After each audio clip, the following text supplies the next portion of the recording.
Hello and welcome to the Impact Zone podcast. We're back again to talk more Impact Wrestling, TNA Wrestling shenanigans.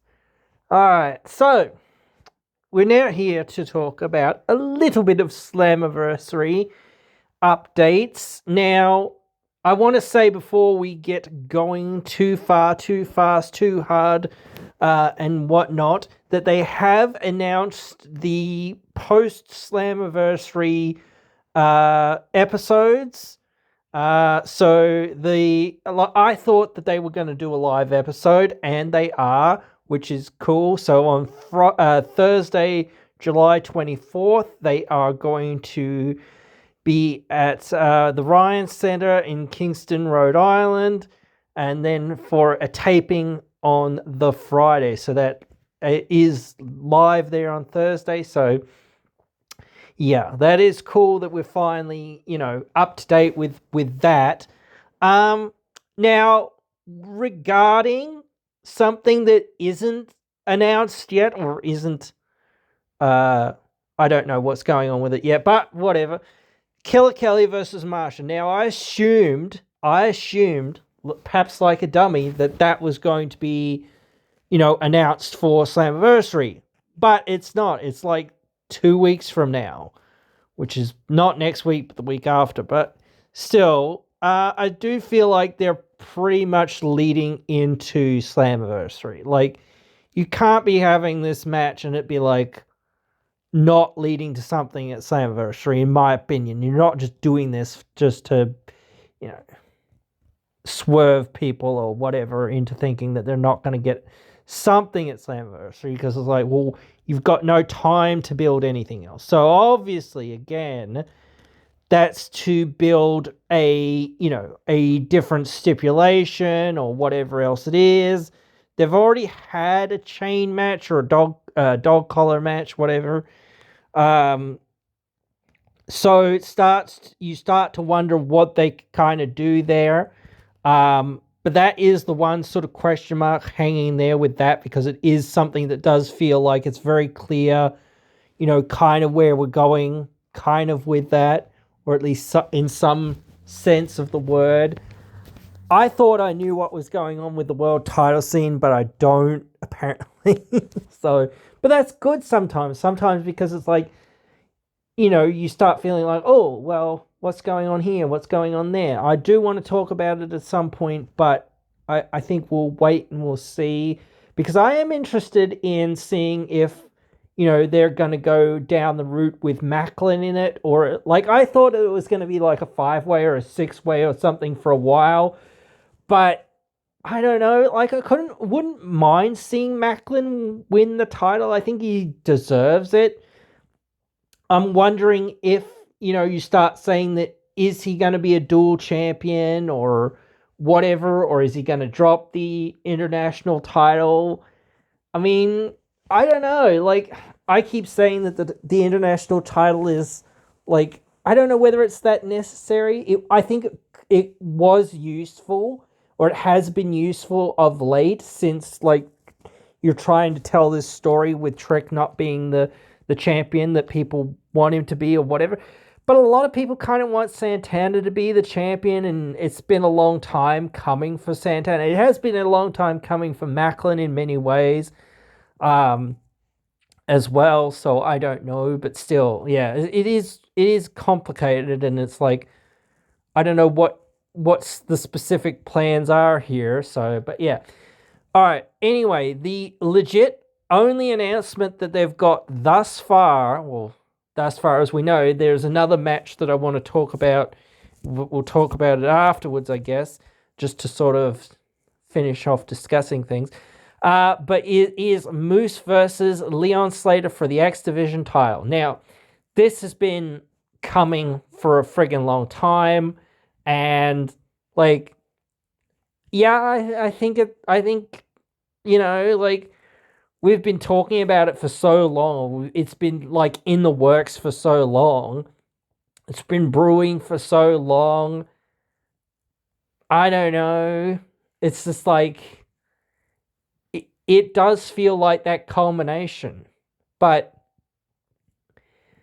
again, like, how do you work it out to make this work in the next few weeks?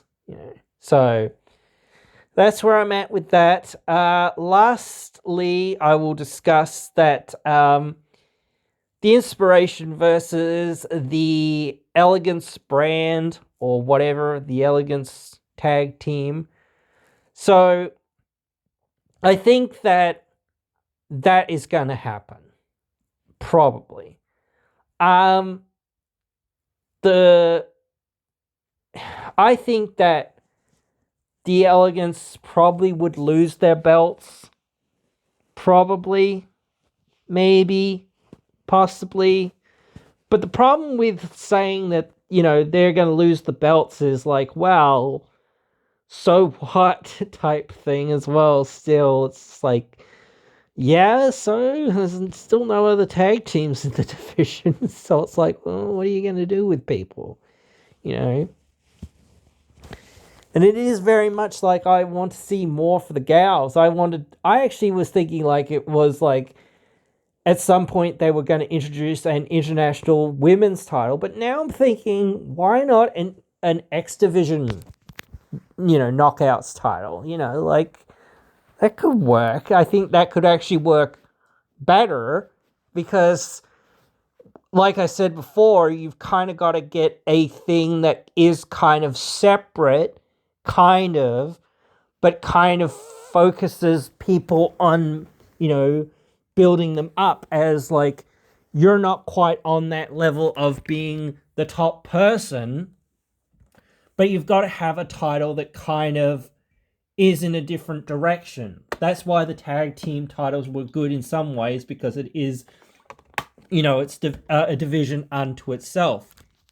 You don't have to have as much pressure or whatever it is, sort of, for people to be the top person, but they still have that area to sort of go into that is kind of different, that allows them to get, to the next step, to the next stage, expose themselves, or, showcase themselves in the right way to say, hey, look, I am good and I could be the next top person in this company. But it really doesn't work for like tag teams, I don't think, just because everything else is such a singles driven sort of thing. But then again, you could say that about like the men's tag teams, but at least there's more than like two of them.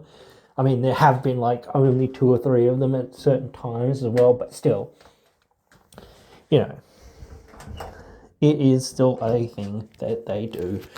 But yeah, guys, for now, we don't really have a whole lot. We have a whole lot of kind of question marks. I think next week could start to showcase like a little bit more of like what we can expect, but again, it does feel like they should have, in my opinion, again, said this is our main event, or this is what's going down. Like, even if you're penciling in Killer Kelly and Marsha at Slammiversary, it's like, well, then you can build it in any number of ways. You could build it in tag matches. You could build it in, in just, promos or something. I don't know, or in other matches or whatever. So, but then again, it's been funny that like Marsha's lost a whole bunch of matches most of her matches she's lost has been in matches that. Or she's been tag teaming in, whatever. But still, I don't know, maybe they've got something else planned, but like, to me, I don't know, Kelly, I kind of want to see Kelly and Marsha. That's the match that I'm like most interested in right now. So, and if they want to do somebody else or something else with Marsha, I'm fine with it. But like, I feel like it's a bit like, maybe it is because Kelly's, got a family and, whatever else now. She's got a kid. But then again, the inspiration does too. So it's like, well, but then again, the inspiration's kids are like 3 years old or whatever it is, whatever. Whereas Kelly's is just like, recently been born or fairly recently been born. So, but still, I don't know the situation, and certainly I don't want to, say that she can't come back and she can't do something or whatever else. She should be allowed to do something, but thing is, it's like, well, how are you going to go about, coming back, or are you going to come back? So it is up to her, like, in the end. But like, that's maybe why it's done this way. I don't know, but we'll have to wait and see. But certainly it's still interesting. I don't know. I keep thinking about like what was happening between EY and Sami Callihan as well. That was there. Like, I thought, like, I think I'm going to throw it out there that I had the wrestlers that were going to be in the match, or the world title match at Slammiversary, which was going to be Santana, Trick, Hendry, probably AJ Francis, probably Kazarian, yeah, and then maybe somebody else. I think that was like my main picks, like for people that would probably be in that match. So I mean, like, they could still do that, but it doesn't 100% feel like it. And another one thing that is starting to sort of brew now is something between Mace Warner and Tommy Dreamer. Like, what? Wait, what is going on there? Like, I think we've a lot of people have been saying that for a while, that they're like, just retire Tommy, and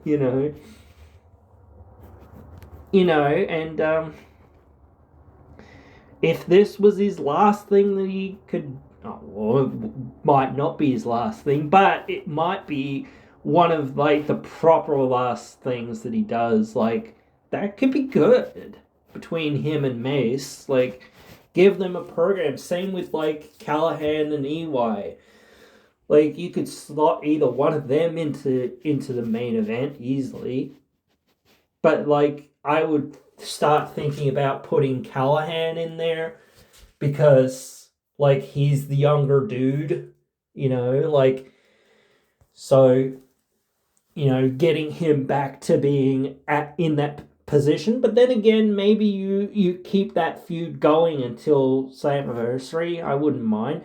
Actually, next week is the 23rd anniversary of the first TNA show, which is really weird. But that technically means, it technically means that, Slammiversary next month, which is meant to be the anniversary show, should have been next week.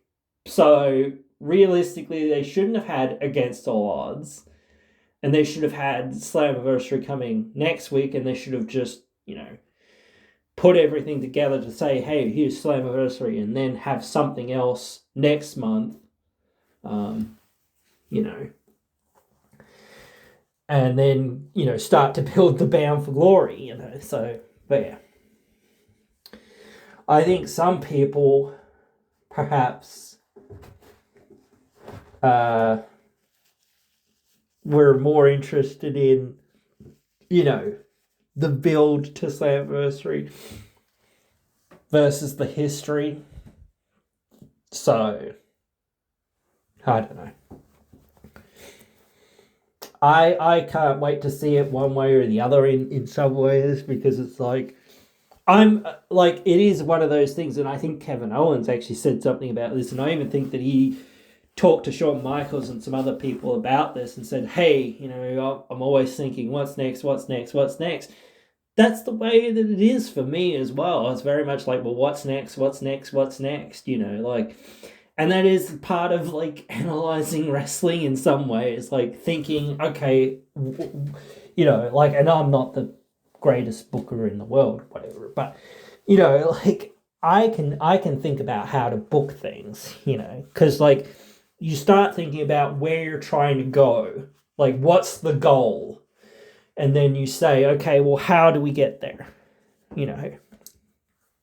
So, you know, especially when you've got something, you know, like a cage match. Okay, well, how do we get to cage match specifically? We don't want to just have a regular match. We want to have a cage match. That's the match we're trying to have.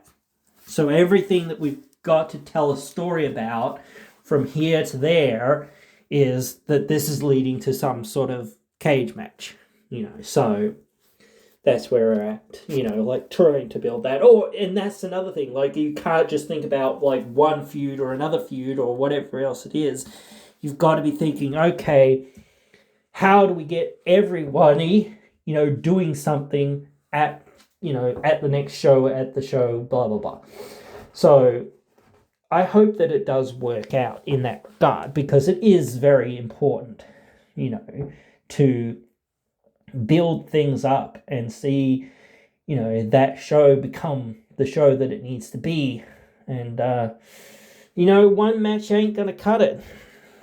One match ain't going to cut it. That's the terrible truth in some ways of this. Is like, you know, and that's why I said, you know, they needed to, especially if they really, like, I know there's only 1,000 something tickets that they've got for their initial, or remaining tickets for their initial, you know, opening of seats.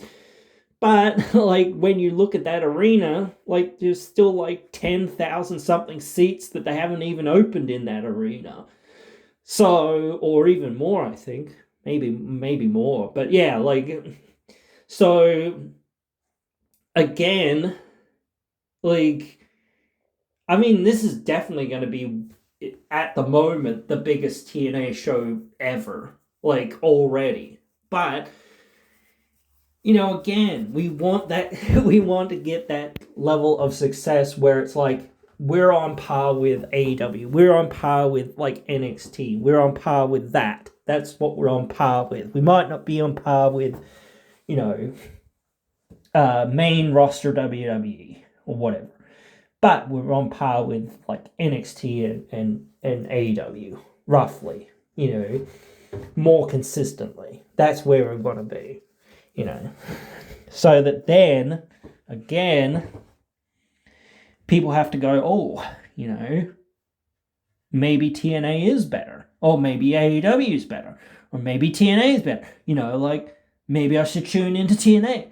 Maybe I can tune into TNA finally, because it's actually got, you know, a place where we can actually watch the damn thing pretty easily, not just, oh yeah, it's on some network somewhere at some point, some, you know, or they've got their own app, I guess, but, you know, it's not that easy, you know. So, but anyway, guys, yeah, I hope you guys have enjoyed this episode where I've been just like looking ahead and thinking about what, because like, again, like I said, there's only been one match announced, so I want to at least talk about some of the other stuff that is potential and that is sort of floating around that time period. Yeah, but we'll definitely move on, and hopefully you guys will join me again in another one.